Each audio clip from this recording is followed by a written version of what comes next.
Hello friends and welcome to UPSC Made Simple. Today is 17th of August 2020. So let's start with the Hindu newspaper analysis. ठीक है. US FDA nod for rapid inexpensive saliva test. ठीक है.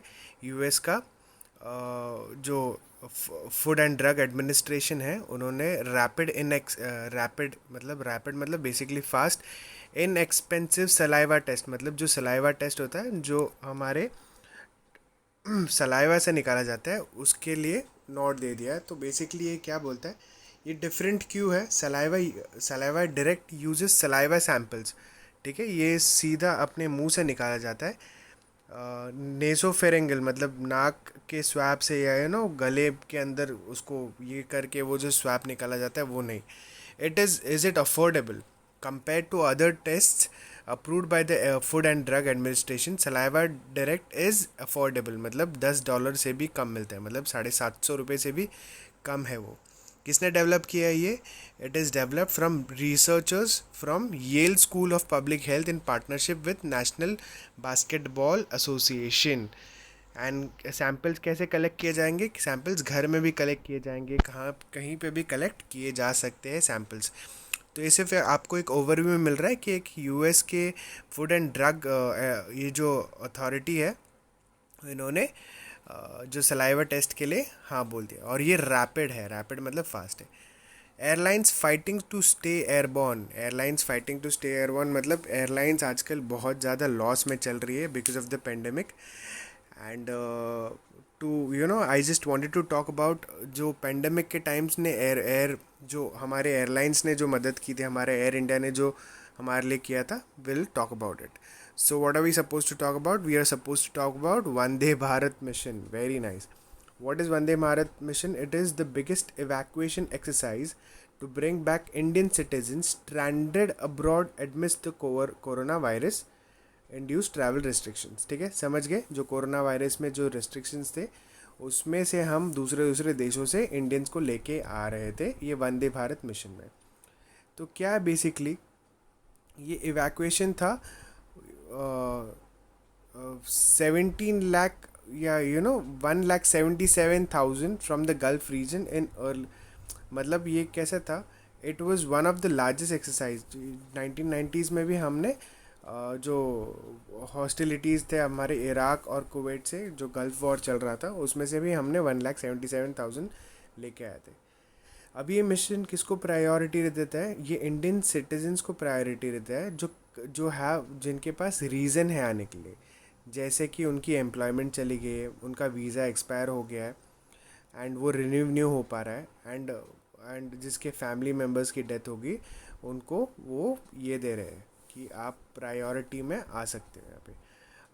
Under the repatriation plan, the government will be facilitating the return of Indian nationals stranded abroad on compelling grounds in a phased manner. Phased manner मतलब एक proper design करके ये phase में, फिर ये phase में, फिर फेज़ 4. ठीक है, तो कौन लेके आ रहा है इसको? Air India and its subsidiary Air India Express will operate 64 flights to bring back standard Indians from 12 countries. याद रखना, 64 flight 12 countries. The entire cost of travel will be borne by the passenger under the mission. जो passenger है उसके वो ही पैसे देगा, इसके लिए गवर्नमेंट पैसे नहीं देगा. और कौन से मिशन है जो गवर्नमेंट ने निकाले? एक है ऑपरेशन समुद्र सेतु. समुद्र सेतु क्या बोलता है? The program named Samudra Setu by Indian Navy entails to bring back about 2,000 Indians in 2 ships during the first phase of evacuation. ठीक है, कम से कम 2,000 लोगों को एक स्लॉट ऑफ एवैक्यूएशन में वो लेके आ सकते हैं. अब कौन से इंडियन नेवल शिप में जाने वाले? INS जलश्व एंड INS मगर. ध्यान रखना, INS Jalashwa and INS Magar are being operated as the part of this mission. Okay, I hope you got clarity about the Vande Bharat mission. Okay? Kolkata Darjeeling zoos go online. Beautiful. So what does it say? Animal lovers in West Bengal will now be able to watch wildlife from the comfort of their homes.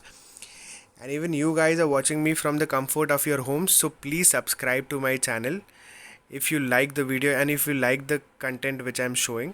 please subscribe to the channel and ask your friends to subscribe as well, and please like the video if you like the content. ठीक है, तो ये क्या बोल रहे हैं कि animal lover जो West Bengal will be able to watch wildlife from comfort of their homes with forest department starting live streaming of animals from Alipur zoological garden. Very important, आपको डायरेक्टली पूछ सकते हैं कौन से इससे लाइव स्क्रीनिंग चल रही है एनिमल की, तो अलीपुर zoological गार्डन कोलकाता और Padmaja Naidu Himalayan zoological park जो है दार्जिलिंग में, मतलब कोलकाता और दार्जिलिंग दो जगह पे ये ऑनलाइन हो गए. बेसिकली ये जो ऑनलाइन बताएंगे आपको.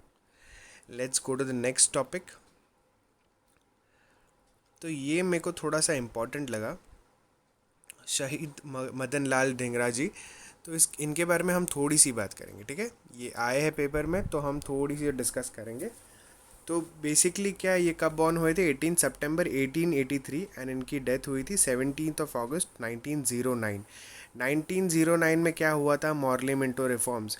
When ever you talk about anything like this, मतलब आप जब भी डेट्स या कोई भी आदमी या कोई भी ऑर्गेनाइजेशन के बारे में बात करो या कभी भी उसके बारे में सोचो, तो आपको ये आपके मन में डॉट्स आ जाना चाहिए. ओके दिस ओके ये टाइम पे 1883, ओके 1883 में क्या हुआ था? Okay 1909 we know Morley Minto reforms हुआ था.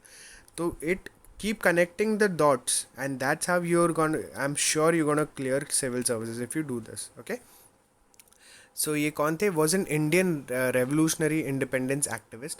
While studying in England he assassinated William Hutt Curzon Wheely, a British official. ठीक है, विलियम हट कर्जन वाइली इनको असैसिनेट किया था. तो ध्यान रखना, हु असैसिनेटेड विलियम हट कर्जन वाइली? शहीद मदन लाल ढींगरा. ठीक है, तो मदन लाल ढींगरा जो है वो बॉर्न हुए थे 1883 में अमृतसर में. And educated and affluent Hindu Punjabi Khatri family. ठीक है, उनके पापा क्या थे? सिविल सर्जन थे. And Madan Lal was one of the 7 childrens. ठीक है, all 6 sons including Dhingra studied abroad, और एक बहन थी उनकी. ठीक है, इतने ध्यान रखना. तो इनके बारे में कोई क्वेश्चन है तो we can attempt the question. ठीक है, Delhi metro rail corporation begins work on bridge over Yamuna. ठीक है, it will be the first ever metro bridge over the river to be built using CLC method. CLC method मतलब cantilever construction method. ये जो cantilever है, ये देखो, ये जो आपको ऐसे स्ट्रिप्स दिख रहे वो कैंटिलीवर कंस्ट्रक्शन मेथड में यूज़ होता है बेसिकली. तो अभी हम बात करेंगे किसके बारे में? यमुना रिवर के बारे में. तो Yamuna, the river Yamuna, a major tributary of Ganga, originates from the Yamunotri glacier near Bandarpunch peak in Mussoorie range. ठीक है, तो आपको ये भी पता चला कि it is the tributary of Ganga. And one more fact you came to know that it originates in the Yamunotri glacier near Bandarpunch peak in Mussoorie range of the lower Himalayas at the elevation of about 6,387 meters above mean sea level in Uttarkashi district of Uttarakhand. ठीक है, अब ये गंगा जी को कहाँ पे मिलती है? It meet गंजेस eight संगम. ठीक है, संगम कहाँ पे? जहाँ पे ये होता है कुंभ मेला आयोजित होता है प्रयागराज में, उत्तर प्रदेश में. ठीक है, Uttar Pradesh after flowing through Uttarakhand, Himachal Pradesh, Haryana and Delhi. ठीक है, उत्तराखंड, फिर हिमाचल, हरियाणा और दिल्ली, फिर उत्तर प्रदेश में आके वो कुंभ मेला में मतलब प्रयागराज में गंगा जी को मिलते हैं. ठीक है, अभी उसके इनकी लेंथ तो 1376 किलोमीटर है. और इम्पॉर्टेंट डैम्स कौन से? लखवार व्यासी डैम जो उत्तराखंड में, तेजेवाला बैरेज डैम हरियाणा में. ठीक है, और भी है. ठीक है, उसके इम्पॉर्टेंट ट्रिब्यूटरीज कौन सी? चंबल, सिंध, बेटवा और केन. चंबल, सिंध, बेटवा और केन. ठीक है, नेक्स्ट न्यूज़ में आते हैं. Survey state of animals in circuses high court. तो दिल्ली हाई कोर्ट ने क्या बोला है? किसको बोला है? Animal welfare board of India को बोला है कि आप एक फिजिकल सर्वे कंडक्ट करो जो सर्कसेस है, कि उनकी जो एनिमल्स है रखे हैं वहाँ पे उनकी कंडीशन क्या है. तो दिल्ली हाई कोर्ट ने animal welfare board of India को बताया. तो हम बात करेंगे animal welfare board of India. तो ये एक स्टैट्यूटरी बॉडी है। जब भी कोई बॉडी एक स्टैट्यूटरी बॉडी है मतलब कोई पार्लियामेंट के एक्ट से बनी है, ठीक है। It is not constitution, so it is a statutory body and it is through an act of the parliament. It is an advisory body advising the government of India on animal welfare laws and promotes animal welfare in the country। ठीक है, ये हमें नाम से पता चल गया। कौन से एक्ट से बनी है? Prevention of cruelty to animals act 1960। Prevention of cruelty to animals act 1960 से बनी है। कितने मेंबर्स होते हैं? 28 मेंबर होते हैं, जो कितने साल के लिए सर्व करते हैं? 3 ईयर्स के लिए सर्व करते हैं। इंपॉर्टेंट है, 28 मेंबर है, 3 साल के लिए सर्व करते हैं। स्टैट्यूटरी बॉडी है। Prevention of cruelty to animals कौन सा 1960 में बना था। The board was initially within the jurisdiction of government of India's ministry of food and agriculture, मतलब पहले फूड एंड एग्रीकल्चर में थी, बाद में किस में आई थी? बाद में in 1980 the subject of prevention of cruelty to animals was transferred to ministry of environment and forest. ठीक है, पहले किस में थी? फूड एंड एग्रीकल्चर में, फिर ministry of environment and forest में आई। It frames rules on animals ought to be humanely treated everywhere. It has also frequently litigated to have stricter laws to ensure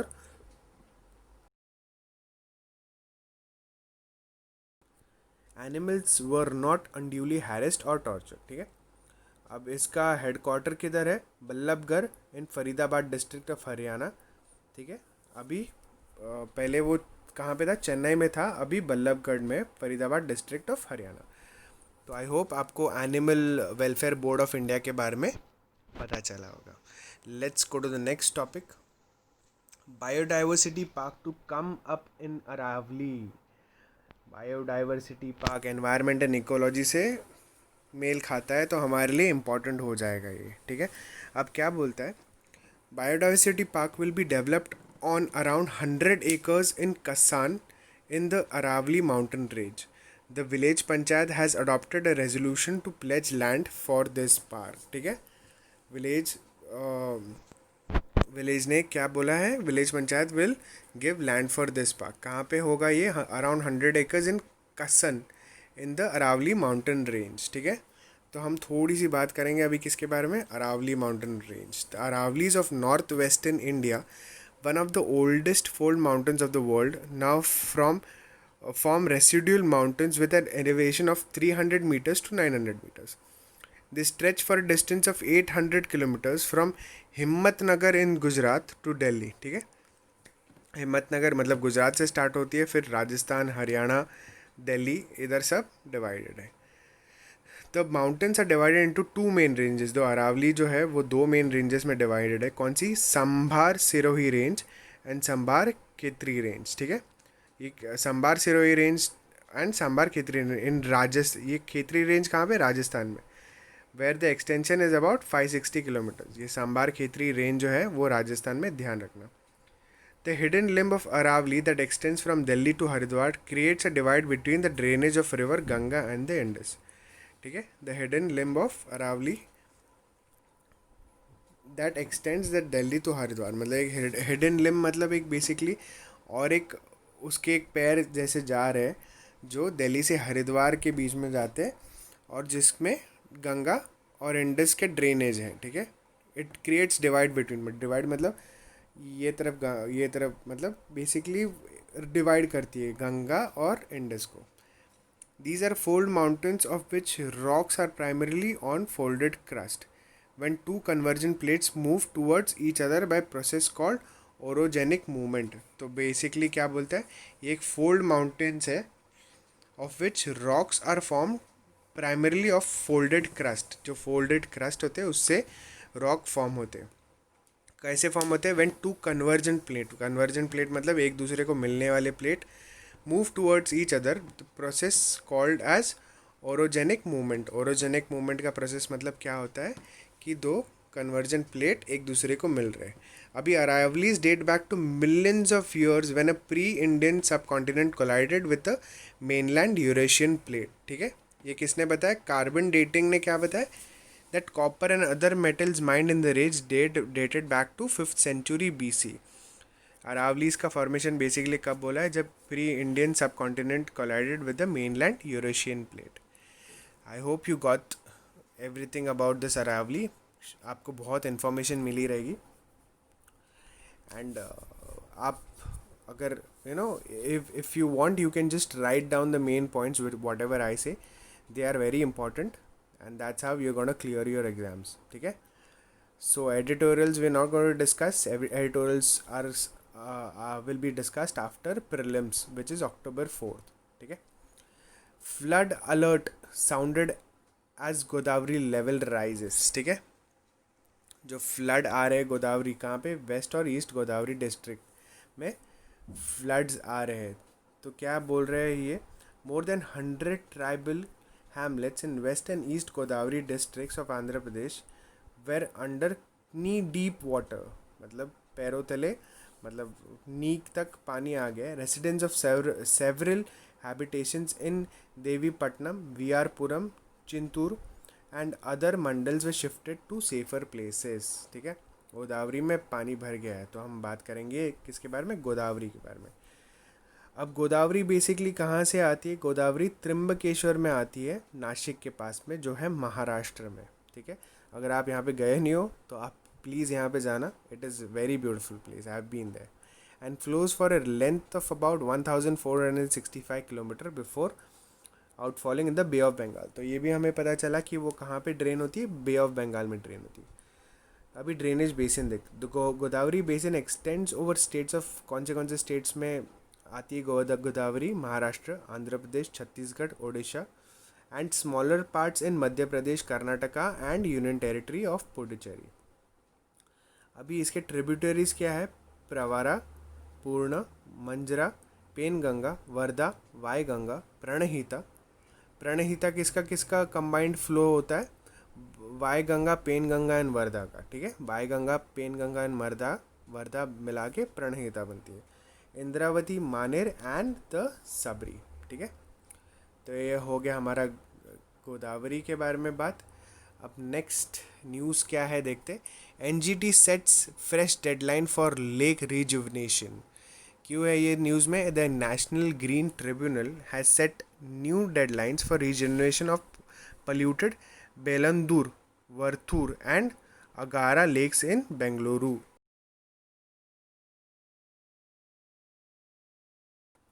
कौन से तीन लेक्स बता रहा है ये, बेलंदूर, वर्थूर एंड अगारा. ये बैंगलोर में.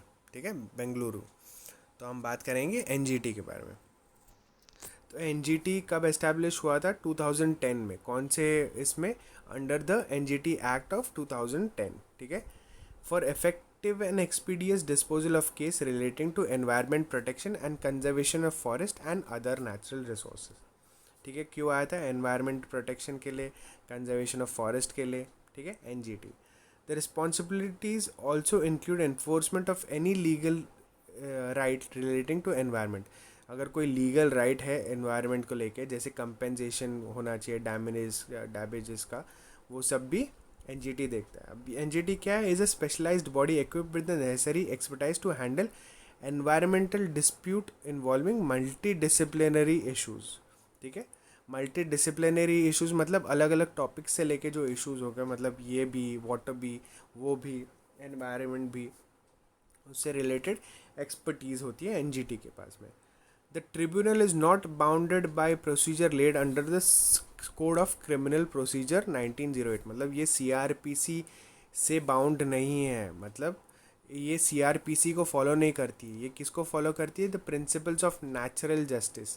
प्रिंसिपल ऑफ नेचुरल जस्टिस क्या होती है कि everyone has a right to be heard. मतलब सबको सुन के, सबकी बात समझ के फ्री डिसीजन लेना है.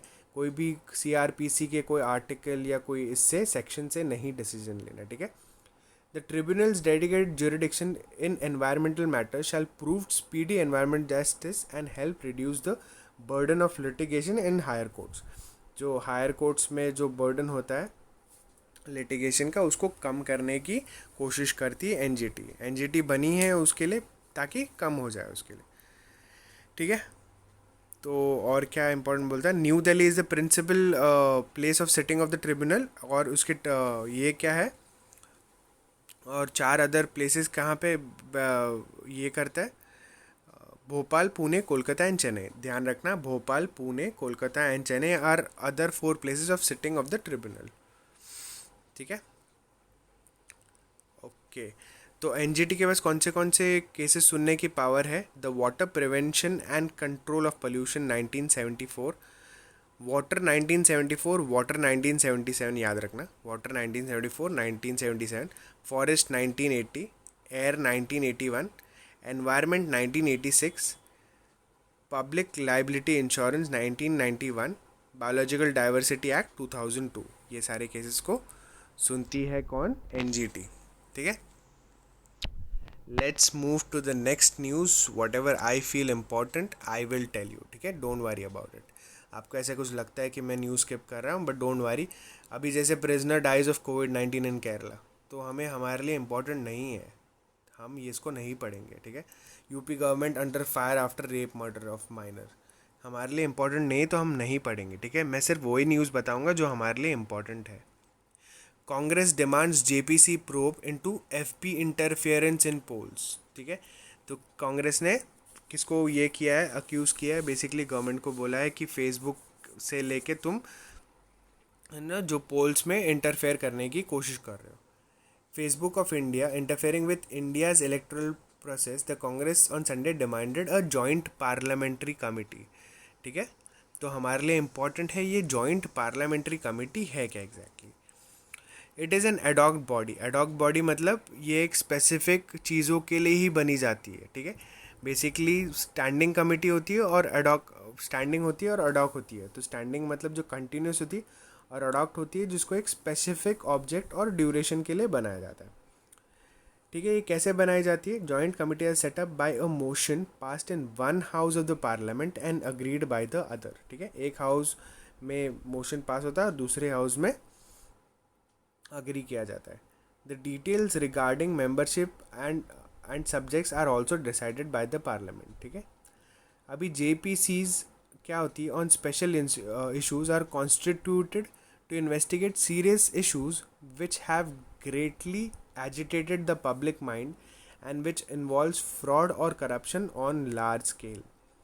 Such committees are set up on the basis of a consensus arrived at between the government and the opposition. The government और opposition के बीच में consensus होगा और उसमें ये इसमें final solution पे आएंगे। Joint Parliamentary Committee is well known and potent investigative mechanism of the parliament. Basically एक इन्वेस्टिगेटिव मैकेनिज्म है पार्लियामेंट का। ठीक है, जॉइंट पार्लियामेंट्री कमेटी क्या करती है? इन्वेस्टिगेट करती है कोई भी मैटर में। ठीक है, and it submits the reports to the parliament. ये सब करती है और फिर रिपोर्ट सबमिट करती कहाँ पे? पार्लियामेंट में।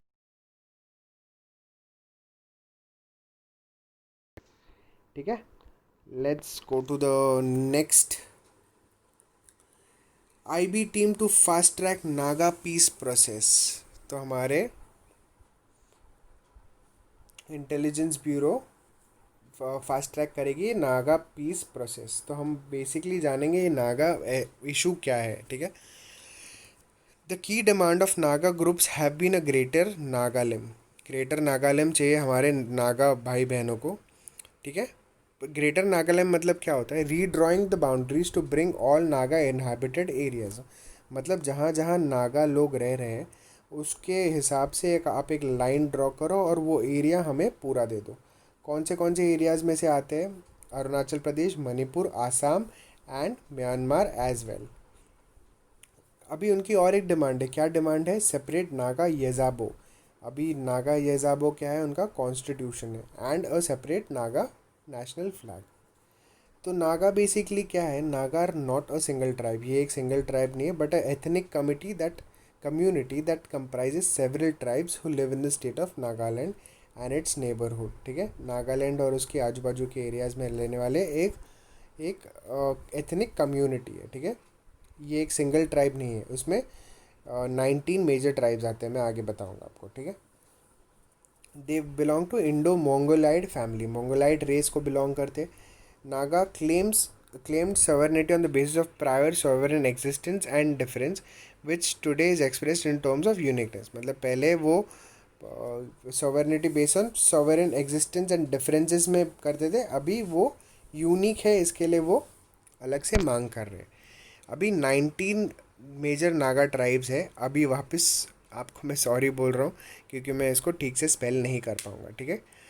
आओस, अंगामीज, चांग्स, चांगकेसांग, कबुइस, कचारीज, खेन मंगाज, कोन्याक्स, कुकीज़, लोथास, माओस, मिकिर्स, फॉर्म्स, रेंगमास, संगताम्स, सेमाज, तंगखुल्स, यमचुमगर एंड जीलियांग, ठीक है। ये है 19 मेजर नागा ट्राइब्स, ठीक है। ध्यान रखना, just have a look so that prelims में कुछ आए तो हमको याद आ जाए कि यार हाँ ये नागा ट्राइब था, हाँ ये one of the main Naga tribes में आते हैं, ठीक है। एलिगेशंस ऑफ ग्राफ्ट नॉट पर से कंटेम्प्ट, ये जो हमारे प्रशांत भूषण है जो सिविल राइट्स के लॉयर हैं, उनको कंटेम्प्ट ऑफ कोर्ट में ये किया है सुप्रीम कोर्ट ने। तो हम थोड़ी सी बात करेंगे किसके बारे में, कंटेम्प्ट ऑफ कोर्ट में। कंटेम्प्ट ऑफ कोर्ट क्या होता है basically, it is an offence of showing disrespect to dignity और अथॉरिटी ऑफ द कोर्ट, ठीक है। एक डिसरिस्पेक्ट या अथॉरिटी ऑफ द कोर्ट को क्वेश्चन करता है। The objective for contempt is stated to be safeguard the interest of public in authority of the court, is denigrated and public confidence in the administration of justice weakened or eroded, ठीक है। ये contempt का basically इसका क्या है कि जो public authority जो है उसको ये करेगी, क्या करेगी, इसके अगेंस्ट कुछ बोलेगी है ना, उसकी जो इंस्टीट्यूशन है उसका वैल्यू कम करेगी, तो वो कंटेम्प्ट माना जाएगा। The supreme court and high courts derive their contempt power from the constitution, very important, ध्यान रखना। सुप्रीम कोर्ट और हाई कोर्ट कॉन्स्टिट्यूशन से उनके पावर लेके आते कंटेम्प्ट के। The contempt of court act 1971 outlines the procedure in relation to the investigation and punishment for contempt. तो contempt of court act 1971 guide करता है उनको, ठीक है। और article 219 and 129 very important, 129 for supreme court and 219 for high courts, ध्यान रखना। अभी कंटेम्प्ट बेसिकली दो टाइप के होते हैं, एक सिविल कंटेम्प्ट और एक क्रिमिनल कंटेम्प्ट। सिविल कंटेम्प्ट कौन सा कंटेम्प्ट होता है, wilful disobedience of any order of any court. Wilful disobedience मतलब ठीक है, ऑर्डर कोर्ट ने मेरे को ऑर्डर किया बट मैंने नहीं माना, छोड़ो जाने दो, तो ये हुआ मेरा सिविल कंटेम्प्ट। और क्रिमिनल कंटेम्प्ट क्या हुआ, अगर मैं स्कैंडलाइज करूँ कोर्ट को, prejudice against any judicial proceedings, interfere with the administration of justice in any manner, scandalising the court broadly refers to statements or publication which have effect of undermining public confidence in judiciary। मतलब लोगों का judiciary से विश्वास उठाने की अगर मैंने कोशिश की तो वो एक क्रिमिनल ये हो जाएगा, ठीक है। तो I think contempt of court आपके लिए क्लियर हो गया होगा। NCC set for big expansion in border areas, हमारे डिफेंस मिनिस्टर जो है राजनाथ सिंह जी ने, उन्होंने अप्रूव किया है a proposal of NCC national cadet corps, ठीक है। कि किसके लिए एक्सपेंशन की, कहाँ पे, बॉर्डर एंड कोस्टल डिस्ट्रिक्ट्स, ठीक है। So a total of 1 lakh cadets from 173 borders and coastal districts will be inducted in the NCC and 1/3 of the cadets will be girls, ठीक है। इसके बारे में हम आगे पढ़ेंगे एनसीसी क्या करती है क्या नहीं करती। तो let's go to the next news. Leaking bulk carrier ship in Mauritius splits into two. अभी मॉरिशस ने क्या डिक्लेयर किया, एनवायरमेंटल इमरजेंसी डिक्लेयर किया, ओके। ध्यान रखना, which country declared environmental emergency, क्यों डिक्लेयर किया है, क्योंकि वहाँ पे एक शिप जो हो गई है वो उसने लीक कर दिया 1000 tonne of oil in pristine waters of the coast of Mauritius, ठीक है। क्या उसका नाम क्या है, MV वाकाशियो, rain aground on the coral reef of the southeastern coast of Mauritius and began oozing oil more than a week later and threatened the marine this, ठीक है, mangrove forest और marine biodiversity. and it is going to be a very difficult time for Mauritius because even we had this ship in south जो ऐसा हुआ था, तो हमने बहुत उसको बेटर करने की कोशिश की. UAE Israel establish direct phone service after the deal.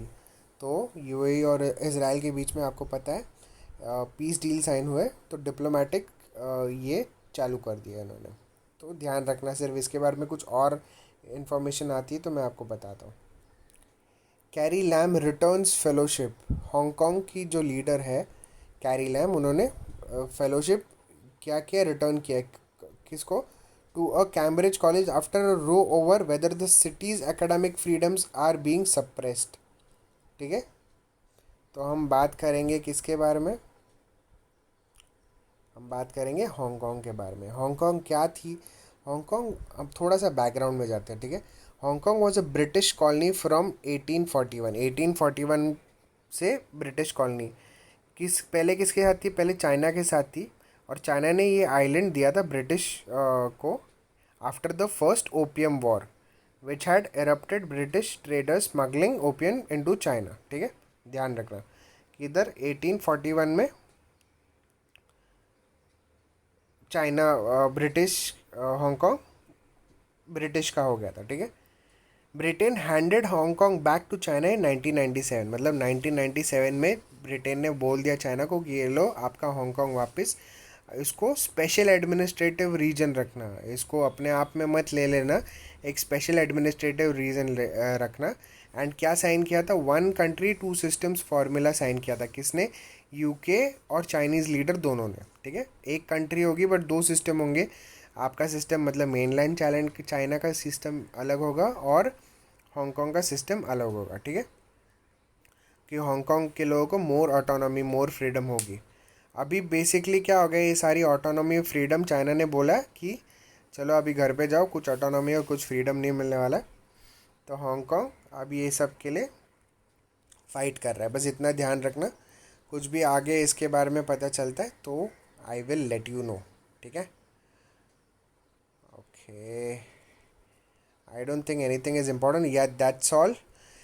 Please subscribe to my channel UPSC Made Simple if you're liking my videos, and if you think I am worth giving you more lectures, please subscribe and like the video and motivate me to make more videos and give you more information regarding everything. Okay, that's all from my side, and have a great day ahead.